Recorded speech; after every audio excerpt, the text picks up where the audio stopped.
সুপ্রিয় দর্শক, আপনাদের সবাইকে স্বাগত জানাচ্ছি বাংলাদেশ টেলিভিশনের নিয়মিত আয়োজন নিপীড়নের স্মৃতি অনুষ্ঠানে। আপনাদের সঙ্গে আছে আমি সাঈদ খান।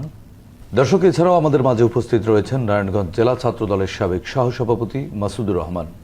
দীর্ঘ ফ্যাসিবাদ বিরোধী আন্দোলনে তিনি যেমন রাজপথে রেখেছেন সাহসী ভূমিকা, তেমনি হামলা মামলায় হয়েছেন জর্জরিত।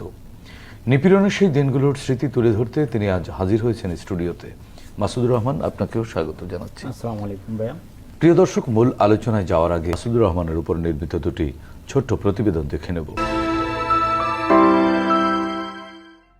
সন্ত্রাসের জনপদ নারায়ণগঞ্জে ছাত্রদল নেতা মাসুদুর রহমান নামটি সাহসিকতার প্রতীক। হাসিনার ফ্যাসিবাদী শাসন ব্যবস্থার বিপরীতে দাঁড়িয়ে যারা দেশ ও গণতন্ত্রের পক্ষে লড়েছেন, মাসুদ তাদের মধ্যে অন্যতম। মাসুদুর রহমানের বাবা মোহাম্মদ শাহাবুদ্দিন ছিলেন রূপগঞ্জের একজন কৃষক। সারা বছর কঠোর পরিশ্রম করে মাঠে যে ফসল ফলাতেন তা তিনি পরিবারের চাহিদা মিটিয়েও বাজারে বিক্রি করতে পারতেন। বাড়িতে মাছ চাষের পাশাপাশি ফলত বিস্তর মৌসুমি ফল। সব মিলিয়ে বাবার শ্রমে ঘামে মাসুদদের পরিবার ছিল সচ্ছল স্বাবলম্বী। প্রকাশ্য দিবালোকে স্থানীয় আওয়ামী ছাত্রলীগ হায়নারা তার বাড়িতে অতর্কিত হামলা চালিয়ে বাড়িঘরে লুণ্ঠন করে।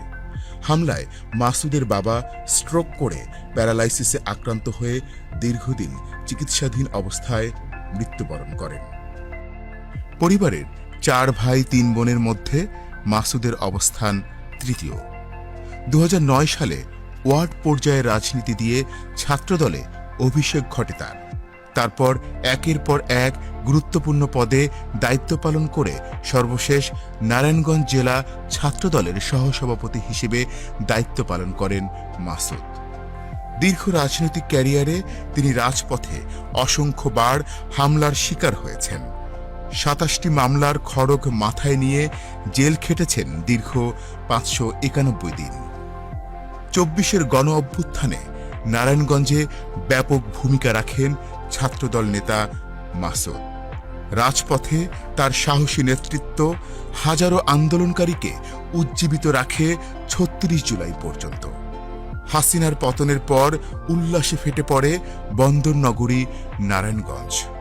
লাখো জনতার বিজয় মিছিলে নেতৃত্ব দেন এই উদীয়মান ছাত্রনেতা। নারায়ণগঞ্জে জাতীয়তাবাদী আদর্শের রাজনীতিতে মাসুদুর রহমান নামটি উচ্চারিত হয় সাহস, সংগ্রাম আর আত্মত্যাগের এক উজ্জ্বল নক্ষত্র হিসেবে।